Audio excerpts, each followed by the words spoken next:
이재명 후보 아들의 이 도박과 관련된 내용 중에 현근택 변호사가 30대 청년이면 알바로 충분히 3천만 원을 벌 수 있다라고 발언해서 논란이 되고 있습니다.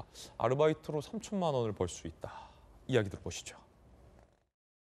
30살 정도 된 아들한테 5천만 원 정도 저는 뭐 줄 수 있다고 봐요. 근데 그거를 마치 이제 그러니까 경제 활동을 100% 안 했다고 확신하시는데 그 정도 어떤 자금을 굴리면 본인이 뭐 다른 걸 해서도 벌 수 있는 것이지. 아니 30대 된 30살 된 남자가 2, 3천만 원 돈 못 벌겠습니까? 뭘 해서든지 알바해서라도 그 정도 벌 수 있는 거죠. 그거를 자꾸 도박하고 연결시키는 건 이제 억측이라고 봅니다.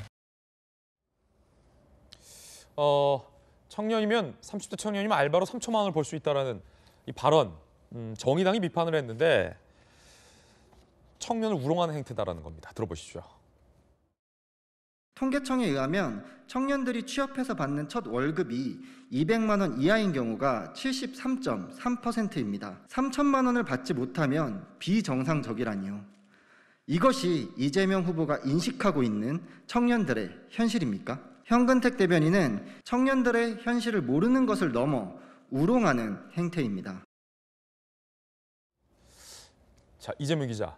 사실 청년들이 아르바이트에서 3천만 원을 쉽게 벌 수 있다라는 현근택 대변인의 발언이 어떻습니까? 사실과 맞습니까? 부합합니까? 뭐 조금 전 정의당에서도 비판했지만 뭐 오늘 여러 언론에서 다뤘었는데 그러니까 최저임금을 1년 동안 한 푼도 쓰지 않고 모으면 2,186만 원이라고 하더라고요. 최저임금을. 그렇게 되면 3천만 원 모으려면 1년 반을 중요한 건 한 푼도 쓰지 않고 모으는 거죠.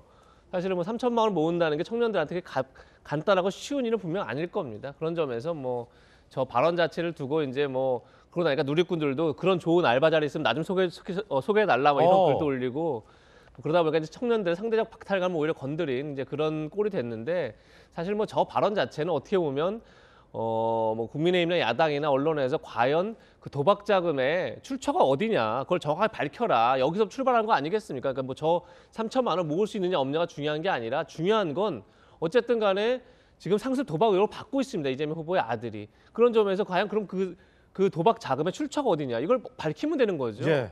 사실 그걸 밝히지 않다 보니까 이제 문제가 생기는 거고 저는 이게 뭐 지금 이제 현 대변인도 나간 방송도 그렇지만 어제도 마찬가지고 김어준 씨 방송에서 계속 지금 이것을 어떻게 보면 사실관계를 자꾸 호도하는 작업 하고 있는 거죠. 뭐 어제도 김어준 씨가 직접 뭐 제가 들었지만 뭐 포커 게임이 불법이 아니지 않느냐 뭐 이런 식의 얘기를 하고 그러니까 이게 문제가 뭐냐면 제가 조국 사태 때도 얘기했지만 이재명 후보가 조국 사태에서 사과를 합니다. 그리고 조국의 강을 건너려고 합니다. 근데 조국의 강을 건넌다는 건 뭐냐면 조국 사태에 대해서 사과하는 게 아닙니다. 그 사태의 본질은 뭐냐면 사실관계를 떠나서 진영 논리로 사람들을 선동했던 겁니다.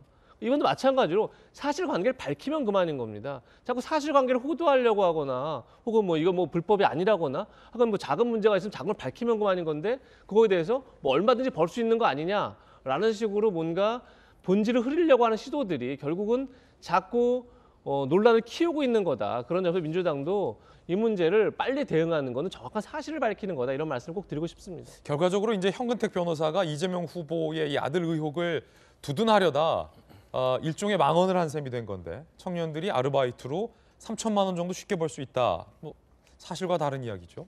비판을 자초한 건데 이재명 후보가 아들에게 5천만 원 증여한 것과 관련돼서는 뭐 법적인 논란이 없는데 이재명 후보 스스로 아들이 도박 빚으로 은행에 1천만 원이 조금 안 되는 빚이 있다라고 밝혀서 설명이 필요해진 대목 같아요. 그런데 아버지가 물려준 5천만 원을 그래서 도박으로 다 쓰고 그게 모자라서 은행에서 1천만 원의 빚이 있다는 건지 아니면 아버지가 준 돈은 별개로 있고 은행에 1천만 원 빚이 있다는 건지 현근택 대변인은 이 부분에 대해서 밝히지 못해서 전용기 의원께 좀 여쭤봐야 될 것 같습니다.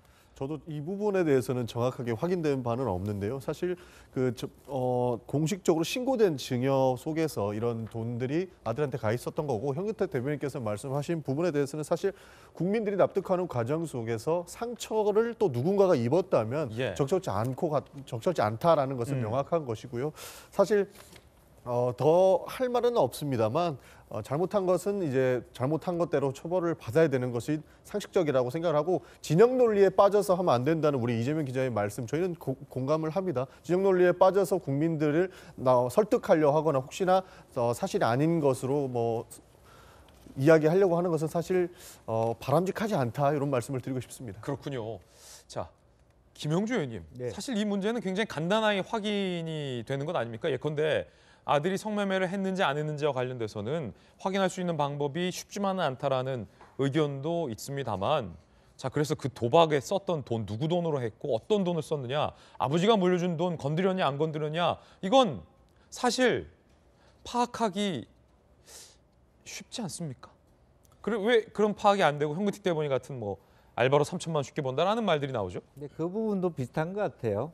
그러니까 아버지로서 이재명 후보자가 아들에게 이 돈을 어디에 쓰느냐 물었을 때 아들이 이것은 도박에 쓰지 않았다고 얘기하면은 더 이상 물을 수 없는 그런 지경도 있을 수 있는 것이고, 통장 내역 보면 되는 거 아닙니까? 또 하나는 기본적으로는 아버지가 얼마나 도박이라고 하는 것에 대한 강박관념이 있을 정도의 어떤 역사적 기억이 도박 도자도 꺼내지 말라 이런 분위기가 분명히 아들도 알았을 겁니다. 이제 그렇다면 그 부분에 대해서 본인이 말 그대로 도박 빚으로 이렇게 빚었다라고 얘기하기 어려운 부분이 있었을 것이라고 보여지고요.